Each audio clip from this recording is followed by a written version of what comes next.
It is Charlie Coyle Day on the podcast, and we're looking back on his season and looking ahead to potentially a second, maybe first line role for number 13. You're Locked On Bruins, your daily podcast on the Boston Bruins. Part of the Locked On Podcast Network, your team every day.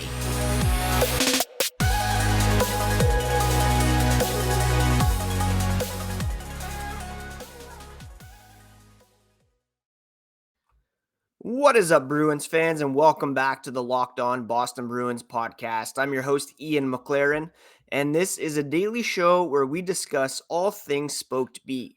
Thank you so much for making Locked On Bruins your first listen every day, free and available wherever you get podcasts and on YouTube, part of the Locked On Podcast Network, your team every day. And today's episode is brought to you by Gametime.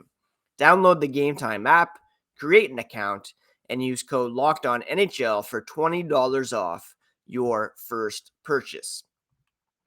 Now, yesterday there was no podcast because it was a holiday up here in Canada. I used that opportunity to peruse Facebook Marketplace, and I found something that I am so thrilled to have purchased. For those of you on audio only, you won't see this, but someone on Facebook Marketplace was selling a number 37 Keep Calm and Bergeron hoodie, exactly my size, so I jumped on that. You know, the feelings of Boston not being in the playoffs are still raw. The Florida Panthers on the verge of advancing to the Stanley Cup final after beating Carolina last night. Since defeating the Bruins, they've only lost one game. Since being down 3-1 to the Bruins, they've only lost one game to the Bruins. Maple Leafs, Carolina Hurricanes, you have to tip your hat to them, but still very disheartening that the Bruins are not in the playoffs. This Bergeron sweater, regardless of whether he's with the team moving forward, bringing me warmth and comfort right now. Quick reminder before we get into Charlie Coyle, you can follow the podcast on Twitter and Instagram at Locked NHL Bruins, and you can find me, my dad jokes, and hockey tweets at Ian C. McLaren. Now let's get into Charlie Coyle, shall we? And he's always been an interesting case for me. He is obviously been Boston's third line center for the past several years, playing behind Patrice Bergeron and David Krejci. Last season, with Krejci gone, he was given the chance to elevate his game and be the second line center. Didn't really come to fruition over the long term, as Erik Haula was given that opportunity in the back half of the season. Now, Coyle in the playoffs elevated his game once again with Bergeron and Krejci injured. Down the stretch, he played mostly with Trent Frederic and Tyler Bertuzzi. For the balance of the season, he played mostly with Trent Frederic, Taylor Hall at times. Pavel Zacha was down there at times, locking down the third line center role. And it was a productive season for Coyle offensively. He had 45 points, 16 goals, 29 assists. His best season offensively as a member of the Boston Bruins, topping last year's mark of 44 points, 16 goals, and 28 assists. Bessie making an appearance on the podcast here. He had 140 shots on goal, which was the fourth highest of his career. Second best in Boston, 145 set in 2019-2020. It was his best season on a rate average, 0.55 points per game, 0.2 goals, and 0.35 assists in a full 82 games for Coyle this season. He was one of a handful of guys that didn't miss a game. When it comes to possession stats, he was playing in a more defensive role as a third line center. 47.5 shot attempt differential. He was on the ice for 994. He was, that's shot attempts 4. On the ice also for 1,099. So could have used a bit of work there. Now, in the playoffs, he really elevated his game with Bergeron and Krejci both out. Yes, he only had 1 goal and 1 assist in the 7 games. But in game 3, especially, which was a win for the Bruins, he really stepped up, scored a goal, and played pretty significant minutes with both of those guys out of the lineup. A lot of guys were calling him a monster, a beast after that game. So again, Coyle, he's an interesting case for me because he's a bit of a tweener. He's not being paid like a top line center, but we saw that he was able to step up and play alongside Brad Marchand on the top line with Bergeron and Krejci out. He really emerged as a leader this season, and he has helped the development of a player like Trent Frederick. And even Charlie Coyle said he loves playing with Frederick. He's such a great kid, great teammate, only getting better and better. See the strides he's taken, the confidence he's built, and he's going to have a big summer. He's going to come back and be even better. And you can bet that Charlie Coyle will be on Frederick to make sure that happens. And full credit to Coyle for helping make that happen as a leader in the bottom 6. He and Nick Foligno really stepped up. So as far as positives go for Coyle, again, best season offensively as a member of the Boston Bruins, a strong leadership role in the bottom 6, and he stepped up in the absence of Bergeron and Krejci, especially early on in the series against the Florida Panthers. We're going to talk about some areas of growth, perhaps for Charlie Coyle, and where he's going to fit in the lineup next season. But first, let's talk a bit more about today's sponsor, which is Gametime. Now, Gametime is the fastest growing ticketing app, and for good reason. You don't need to plan months in advance because Gametime has these amazing flash deals on last minute tickets and a best price guarantee. With that best price guarantee, you will get 110% back on your tickets if you find a better deal in the section and row for less. You can also get images of your seats before you buy so you know exactly what to expect when you arrive, and buy tickets in a matter of seconds, 2 taps, and you're all set. Tickets are sent directly to your phone. You never have to dig through your email. All you have to do is download the Gametime app, create an account, and use code LOCKEDONNHL, and you can get $20 off your first purchase.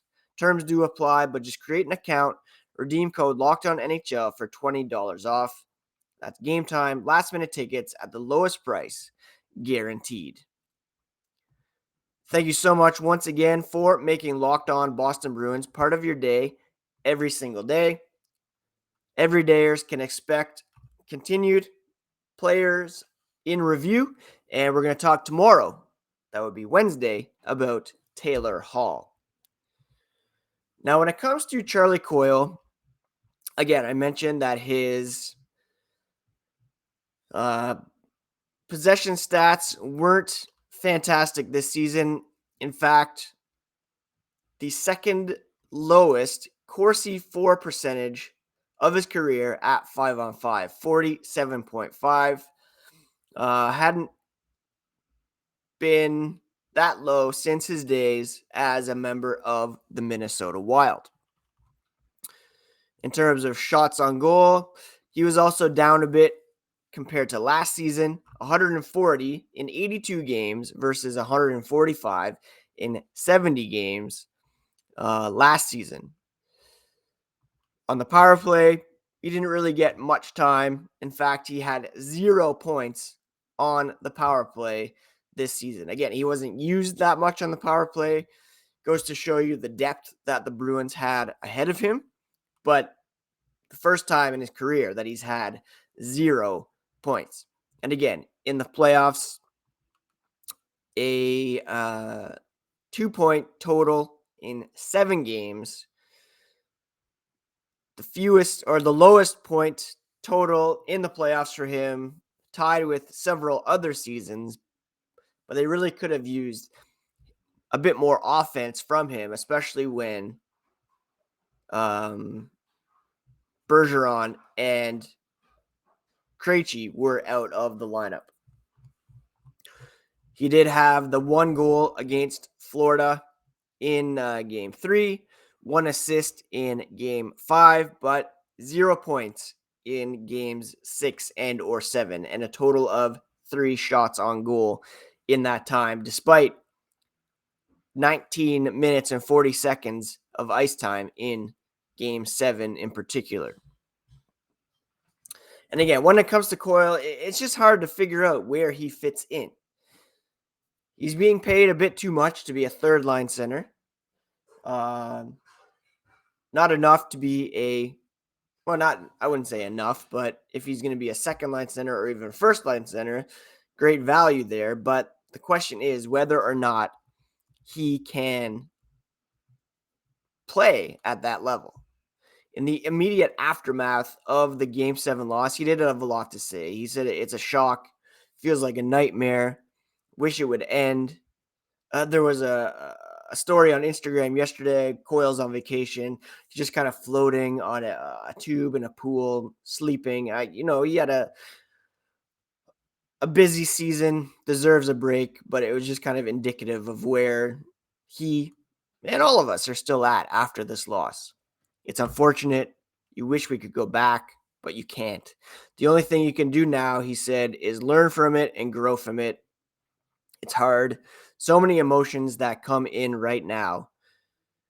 Trying to turn it into a positive, and that's all you can do.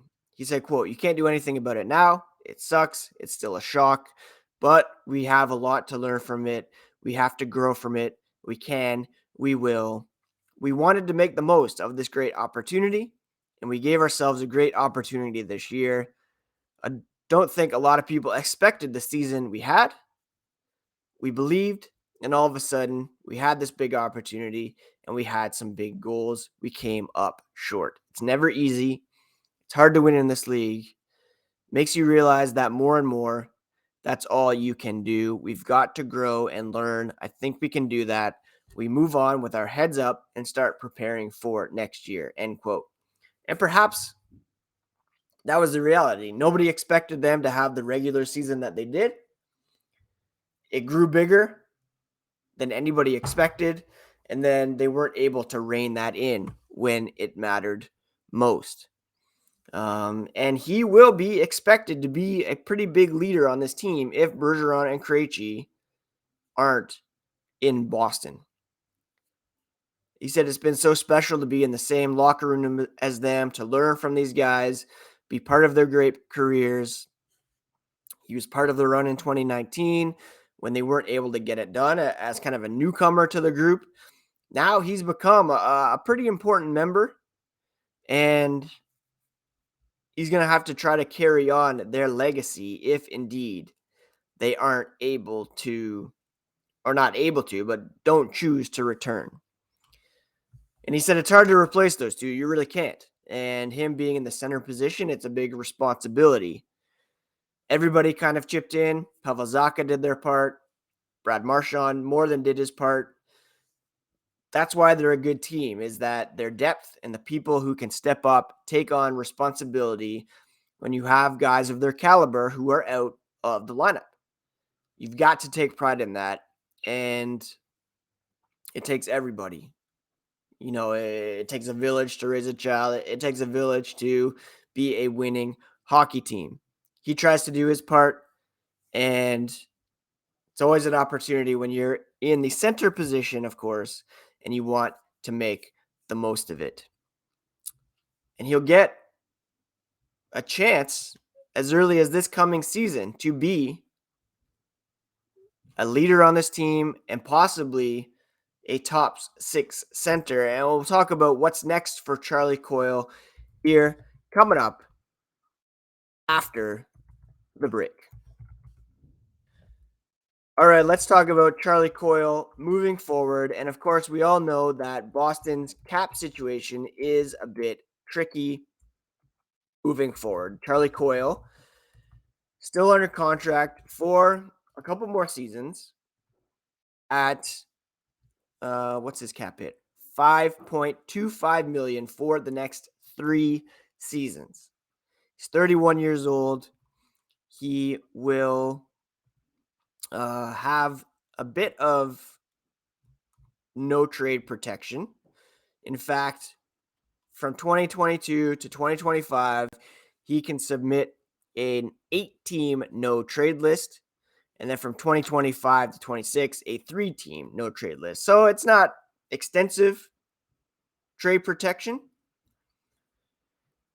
And look, if you're going to have Charlie Coyle playing second or first line center, no disrespect to Coyle, but that might be a stretch for him at 31 years of age to expect that he is going to play heavy minutes for this Bruins team for the next couple of seasons. Yes, he did have great chemistry with Brad Marchand, and so much so that head coach Jim Montgomery decided to keep them together for Game 5, which was a mistake, or to begin Game 5 anyways. Can he sustain that success with Marchand over a full season? Look, it's one thing to step up in the playoffs, to have a few good games, but an 82-game grind as a first-line center in the NHL, you need someone pretty special in that role. And I think Coyle is better suited to that second, maybe third-line role. His contract is, you don't want to be paying a 31-year-old $5.25 million to be playing third line center. You just don't have that luxury with the Bruins salary cap situation at the moment. You'd perhaps want him to be your second line center.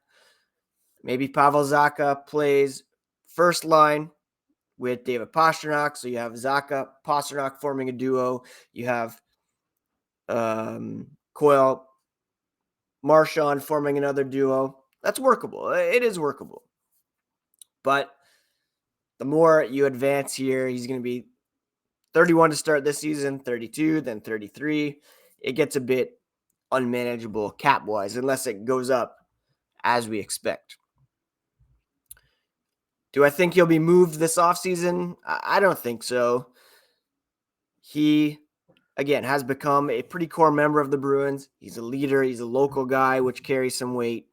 And I believe the flashes that he showed with Marchand can give them some hope that those two can be productive together next season. Again, this is all dependent on whether Bergeron and Krejci aren't back with the Bruins next season. If they are, then, they're going to be playing on minimal deals.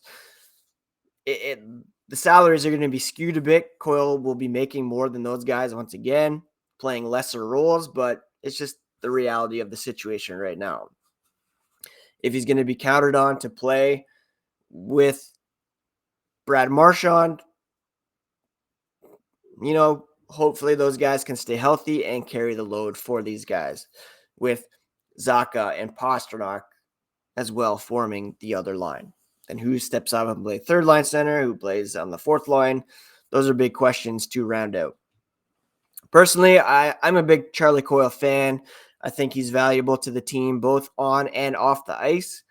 Again, his contract, if he can play the first line center role and play effectively with Brad Marchand at a $5.25 million cap hit, then that will really help the Bruins next season in this cap crunch.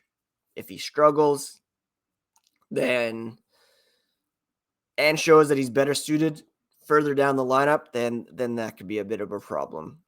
Those are big questions the Bruins are going to have to answer, and it will come down to whether or not Bergeron and Krejci come back next season and to see the trickle-down effect once again. But he did step up in the playoffs. Certainly in Game 3, he was a beast. Would have liked to have seen a bit more offensively in the later stages of the series, but you certainly can't pin that loss on any one player, and much less a guy like Charlie Coyle, who played very good against the Florida Panthers. On tomorrow's podcast, we're going to keep it going, looking at Taylor Hall and see where he might fit in. His situation is a bit murkier, but yeah, we'll have to see where he fits in as well. For now, we keep calm, we Bergeron, and we bring you all the latest on the black and gold. If there's any significant news that breaks, of course, follow along on YouTube for breaking news clips there. Please do hit that subscribe button on your audio app and on YouTube, and become an everyday listener as we continue our look back at the season that was and look ahead to 2023-24 here on Locked On Boston Bruins, part of the Locked On Podcast Network, your favorite team every single day.